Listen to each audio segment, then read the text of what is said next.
پاکستانی نوجوانوں میں بے روزگاری، مایوسی اور بے بسی کے جذبات وہ محرکات ہیں جو کہ ان کو پاکستان چھوڑ کر بیرون ممالک میں منتقل ہونے پر مجبور کر رہے ہیں۔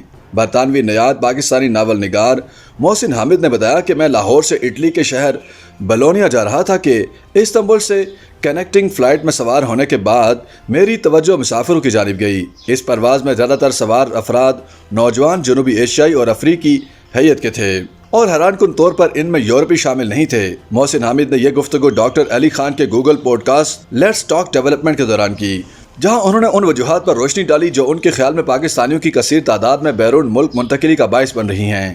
انہوں نے بتایا کہ یورپی ممالک میں نوجوانوں کی تعداد میں کمی آ رہی ہے۔ اگر اٹلی کی بات کی جائے تو وہاں شرح پیدائش میں کمی واقع ہوئی ہے، اس لیے یہ ضرورت محسوس کی جا رہی ہے کہ بیرون ممالک سے افرادی قوت کو منگوایا جائے۔ ناول دی ریلکٹنٹ فنڈامنٹلسٹ کے لکھاری نے پوڈ کاسٹ میں اپنے اٹلی میں قیام کے مشاہدات بھی شیئر کرتے ہوئے بتایا کہ اٹلی کے شہر فلورنس کی ایک فیکٹری میں میرا جانا ہوا۔ امریکیوں اور اطالوی شہریوں کے بعد وہاں سب سے بڑی تعداد چینی شہریوں کی تھی، کیونکہ کچھ عرصہ قبل وہاں چینیوں نے فیکٹریوں میں انویسٹمنٹ کی تھی اور چینی انجینئرز اور مینیجرز ان فیکٹریوں میں آئے تھے۔ یہاں کے انٹرنیشنل اسکولوں میں اطالوی چینی آبادی بہت زیادہ ہے۔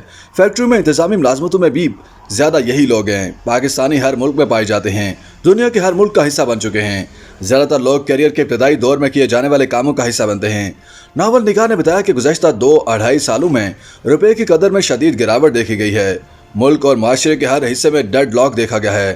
سیاسی جماعتوں، عدلیہ اور فوج کے معاملات کی وجہ سے جمہوریت بھی ڈیڈ لاک کا شکار رہی اور بطور ریاست پاکستان ہر سطح پر بند گلی میں تھا۔ انہوں نے مزید وضاحت کرتے ہوئے بتایا کہ بیرون ملک مقیم سرمایہ دار پاکستانیوں نے وہاں سے پیسہ کما کر پاکستان میں مختلف کاروبار میں پیسہ لگایا اور وقت کے ساتھ ساتھ ان کے سرمایہ میں خاطر خواہ اضافہ ہوا۔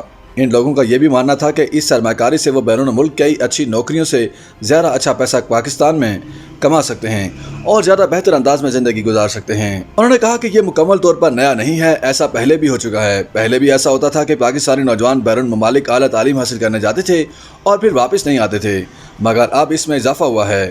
پاکستان سے بیرون ملک جانے والے کھلاڑی اکثر بین الاقوامی سطح پر ملک کی نمائندگی نہیں کرتے بلکہ وہاں جا کر غائب ہو جاتے ہیں اور دوسرے ممالک میں جا کر نوکریاں ڈھونڈ لیتے ہیں۔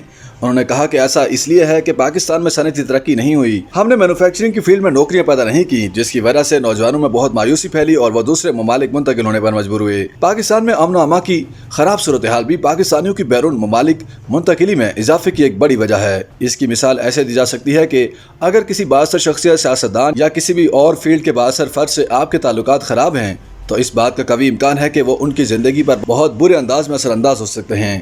اس بے بسی اور مایوسی کے جذبات نے نوجوانوں کو باہر جانے پر بھی مجبور کیا ہے۔ موجودہ دور کی نوجوان کھیپ اپنے بزرگوں کے مقابلے میں بہت زیادہ ہنرمند اور دور حاضر کے تقاضوں کو سمجھنے والی ہے۔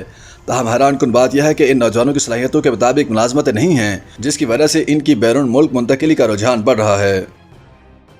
YouTube پر گوگلی نیوز دیکھنے کے لیے youtube.com کی سرچ بار میں googly news T V type کریں۔ گوگلی نیوز کے پیج پر سرخ رنگ کے سبسکرپشن والے بٹن پر کلک کرنا نہ بھولیے۔ YouTube پیج پر اپلوڈ ہونے والی ویڈیوز سے باخبر رہنے کے لیے بیل آئیکن پر کلک کیجیے۔ آپ کو ہر نئی ویڈیو کے بارے میں نوٹیفیکیشن موصول ہو جائے گا۔